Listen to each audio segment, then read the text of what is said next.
decided, okay, I'm going to need to make money here, what was that day like when you said, I'm going to go and stand on a corner in St Kilda and get paid for sex? What was that day, and how did you go, yep, I'm going to back myself in doing this? Well, look, I guess it was what I did in my working career was I moved from that street work to another part of it. But that very first part of it, I was doing it out of need. So I needed money. I was homeless. I was about to become homeless. And I knew that was coming. I understood that I was unable to control my addiction, and it was going to grow, and I was going to need more and more money, and I was going to be more and more alone, and have to rely on myself. So I just really had to go with what was in front of me, and that was basically the fact that I could go out on the street, stand there, wait until a car stopped, get in, do something, and then walk out with $50. Yeah. And that's all I could see. So I did it. I was probably really scared, but as I would have been of any new experience, especially something so kind of transgressive and illegal. But what because there's all of that too, as well as what you're about to do. There's keeping an eye out for... Oh, the second night I got picked up by the cops. They didn't take long to get me. Yeah. And I had no idea how to handle the situation. I'd never been in trouble with the police. Yeah. I'd never even spoken to the police, I don't think. It was my first time, and they were really horrible to me. Yeah, right. You know, probably, with their background and reasons. But I just thought, I've got to do what I've got to do.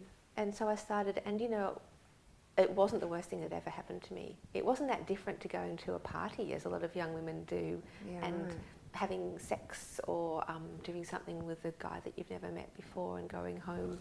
Yeah, right. Alone afterwards. That's how I felt about it at the time. Right. Did you ever have any men that would pull up and you go, absolutely not? Well, I had some. You couldn't really tell until you got into the car. That was the thing. What do you do then? And then you're in the car. It's really hazardous, that's the thing. Yeah. And while I was working on the street for about 18 months, there were many women who were bashed or robbed or assaulted, sexually assaulted. You just have to grit your teeth and do it. And my instincts, I was so naive and unworldly when I started, and my instincts sharpened up quite fast. Yeah, right. But you're so unprotected, so I couldn't carry a knife to defend myself because I would have been picked up with a knife and be charged. So I carried hairspray in some futile belief that I'd be able to have time to snatch it out of my bag and spray it in someone's eyes. Did you ever have to use that? No, I never did. And to be honest, I was really lucky. I had some unpleasant characters and I got ripped off, a lot. But I was never treated violently or anything like that. I was just very fortunate, but I tried to be a little bit smart. Yeah. Mostly what I had was a whole lot of real drongos, real drongos who would just try and be cheap and sleazy. They were probably so nervous, some of them too. Yeah. Like in a way you had the upper hand to an extent. Well, it's funny, the guys who go to the street women, it's strange because it's not necessarily cheaper or easier than going to a brothel. Why do they then? Why wouldn't they go to a brothel over the street? Because I would think it would be a lot cleaner and safer for everyone. I'm mystified, but I guess they think it's more private, even though they've got such a greater risk of being picked up by the police and actually charged, which would be bad for any guy's reputation. Yeah.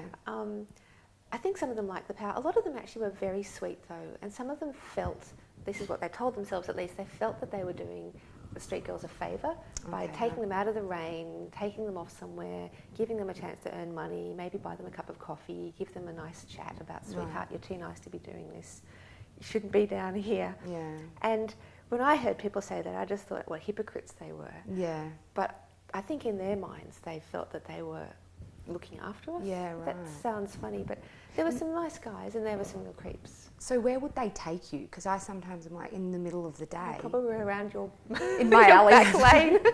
Really? Yeah. So just in cars or? Just in cars. Sometimes there were a couple of dodgy hotels in St Kilda at the time where you could rent rooms by the 20 minutes. Wow. Which were pretty scuzzy. Yeah.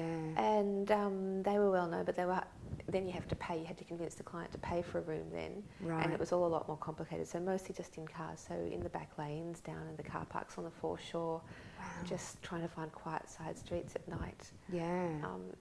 Yes, it's not really comfortable to have sex in a car. Not. My God. It's really quite uncomfortable, and I got a lot of bruises on my knees from, the gear stick, and you know, and every now and then someone would look past and, you know, walk past and look in the window. And it's, I mean, it's humiliating, but I always thought, well, look, it's not my humiliation. Yeah. I'm not humiliated by this. I'm doing a hard job. My client, he, you know, is the one. And what men down on the street are called mugs. You call them mugs, which is kind of a bit like they are. Yeah.